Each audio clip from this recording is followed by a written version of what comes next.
using ropes, harnesses, or climbing gear of any kind, two brothers, Jimmy, age 14, and John, age 19, attempted to scale the sheer canyon wall in Snow Canyon State Park in southern Utah.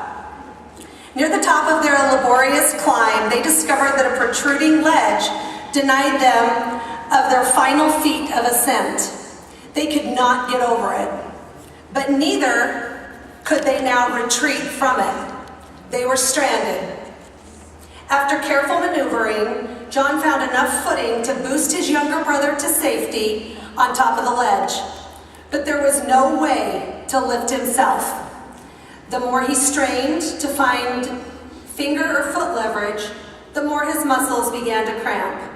Panic started to sweep over him, and he began to fear for his life. Unable to hold on much longer, John decided his only option was to try to jump vertically in an effort to grab the top of the overhanging ledge. If successful, he might, by his considerable arm strength, pull himself to safety.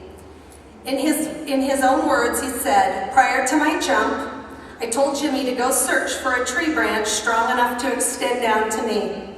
Although I knew there was nothing of the kind on this rocky summit. It was only a desperate ruse. If my jump failed, the least I could do was make certain my little brother did not see me falling to my death." Giving him enough time to be out of sight, I said my last prayer, that I wanted my family to know that I loved them, and that Jimmy could make it home safely on his own. Then I leapt. There was enough adrenaline in my spring that the jump extended my arms above the ledge, almost to my elbows. But as I slammed my hands down on the surface, I felt nothing but loose sand and flat stone. I can still remember the gritty sensation of hanging there with nothing to hold on to. No lip, no ridge, nothing to grab or grasp. I felt my fingers begin to recede slowly over the sandy surface. I knew my life was over. But then suddenly, like a lightning strike in a summer storm, two hands shot out from somewhere above the edge of the cliff, grabbing my wrists. With a strength and determination that belied their size, my faithful little brother had not gone looking for any fictitious tree branch. Guessing exactly what I was planning to do, he had never moved an inch. He had simply waited, silently, almost breathlessly, knowing full well I would be foolish enough to try to make that jump. When I did, he grabbed me, held me, and refused to let me fall. Those strong brotherly arms saved my life that day as I dangled helplessly above what would surely have been certain death. So take a minute to think about which brother you are at this time in your life. I've been each of those brothers at different times in my life. But are you barely holding on? Do you feel like you're trying to scale a steep wall? Does your life feel like it's crumbling down? Does your business not feel like it's doing what it should be doing? Or are you in a position to help somebody else? And are you willing to do that? Are you willing to reach out your hand and grasp them before they fall? So as I was reading this, I was thinking a little bit about fear, maybe a lot about fear. And it occurred to me that in my life, I have feared so many things, and that it's really kept me from doing a lot of the things that perhaps I would have done at a much younger age. Fear of not being there for someone else, fear of not being successful, fear of being too successful, fear of not being good enough. Just yesterday,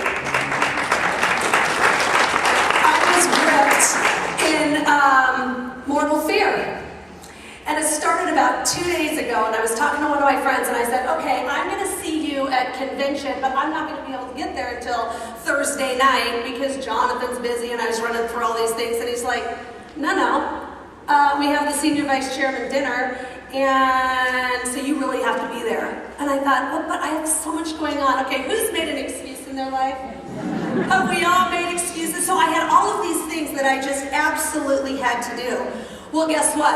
I said, absolutely not. I'm going to be there. I'm going to be there. So I changed all these things and I made it happen. And I thought maybe if I missed that email, maybe I missed another email. And so I go on there and I'm like, oh my gosh, and it's exactly 1:23 yesterday afternoon. And all of a sudden, all these emails popped up from Patty Gardner. And it says, I see, like in one of the subject lines, I see presentation. And I'm like, are you kidding? Oh my gosh, she sent that to the wrong person. I wonder why I'm getting it. And so then I read it and I'm like, and then like 3 or 4 days ago, she had sent us a message that said, if you need any help with your presentation, let me know. And I'm like, oh my gosh. And 2 things ran through my mind at that time. The first was, ha, adrenaline is so awesome. And the other one was, I'm gonna do it. I just have to do it. I mean, this is the way it's gonna be. I'm gonna get up there, I'm gonna give a presentation, and I'm so grateful that I did not have to worry about this for 2 weeks, because I literally had 24 hours.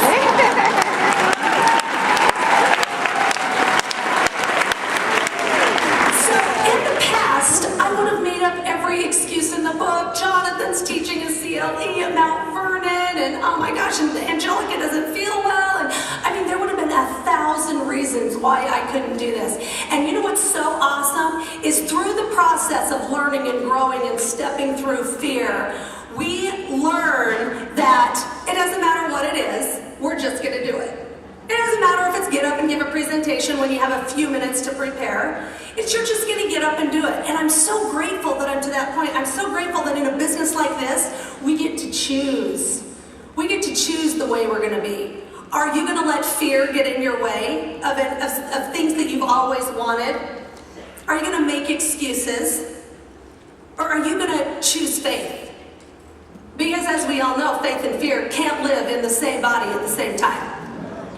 Okay? So I believe a great way to get started off on the right foot is to really think about and have self-confidence. Really grow that self-confidence inside of you. And I read a quote, and I love this quote. The quickest way to acquire self-confidence is to do exactly what you are afraid to do. Okay, and when I read it, I'm like, oh my gosh, I mean, do something I'm afraid to do. And so, of course, all these things ran through my mind. Well, a little while ago, and some of you have heard this story, so I apologize, but it's made such a huge impact in my life, I have to tell it. So, okay. Thank you, Denise.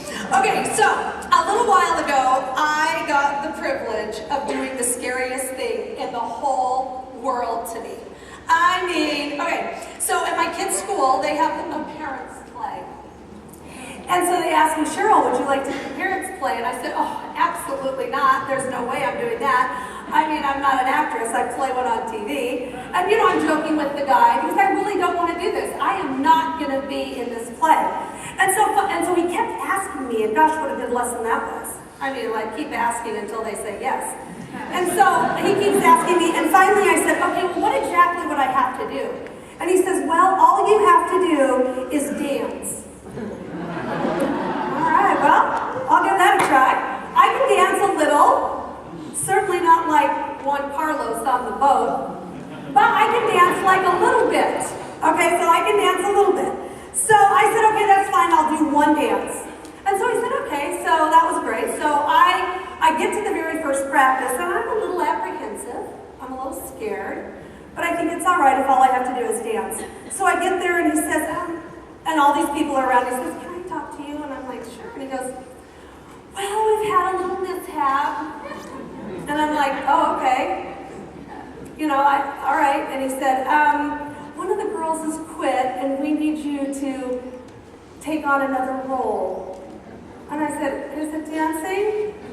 And he said, not exactly, but you know, it's not much more, so come on, just, you know, we really need you. And I went on and on about, we really need you, and everyone else, oh yeah, you can do it, good job. So of course I get all caught up in the whole team, yeah, you're great, all of this stuff. So I'm like, oh, all right, yeah, I'll do it. And he goes, great, go right into the music room. And I'm like, what?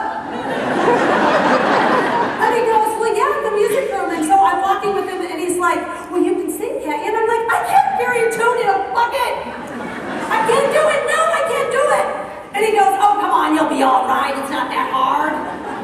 So I'm like, okay. And so I go in there, and of course, my little girl can really sing. She's great at it. I cannot sing. I cannot sing. But I did not want to say no. I did not want to back out. So I was going to have to be in this play. And I was absolutely horrified on the first day. Now, the more I got into what I was going to be doing, the more scared I got. I was not only going to sing, I was going to sing the very first song in the play by myself. Really? I could not believe it. I could not believe it. And so I start freaking out, and I'm getting hot, and I run home, and I tell Jonathan, and he's like, what? And I go, I know, can you believe that? And he's like, well, no, I can't believe it. No. And my husband's kind of funny because he doesn't like just go up there and give it your best. He likes people to be really good. So it didn't matter that I'm like, I'm going to do my best. I'm going to be like, I'm going to really try. And he's like, oh my gosh. Okay, so I know I'm going to do it. I have to do it. So, and it's like 4 months of this training. So I have to go like 3 times a week, drive a half an hour there, a half an hour back every night, stay there 3 hours and do all of this training. Well, after a little while, I realized, guess what? You need a little help. So I got some people to help me. I had a voice coach. And I did need a little help with the dancing. It was a little harder than I thought. So anyway, I needed a lot of help, but I did my very best, and there came to a point, I'll never forget this. I would cry and cry and cry, and I'd try to memorize my lines. I am not good at memorizing at all. I'm just terrible at it. So I have to memorize all my lines, and I had a lot of lines. I had like the second biggest part in the play. And all of these things that I had to do. And I remember driving there on this one particular day. There was about a month left in the play. And I remember driving, and I was just sobbing. I just did not want to do it. And you're in that place where you don't want to do it. And your fear is like in your face. And there's nothing you can do. Because you know that you have to get up and go in there and do it. And I knew I had to do it in front of 500 people.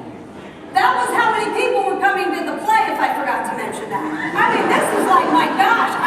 So anyway, but I decided at this day, I was sitting in my car, sobbing, crying, and just really, I just wanted to give up so bad. I was paralyzed.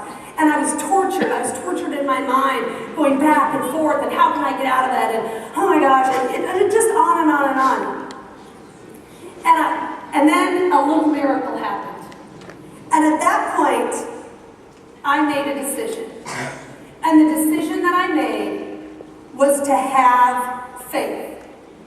That all I had to do was do my very best and put my trust myself, and put my trust in God, and then it would all work out. And the day of the play came, and I went up there, and it was not that good. But I did it!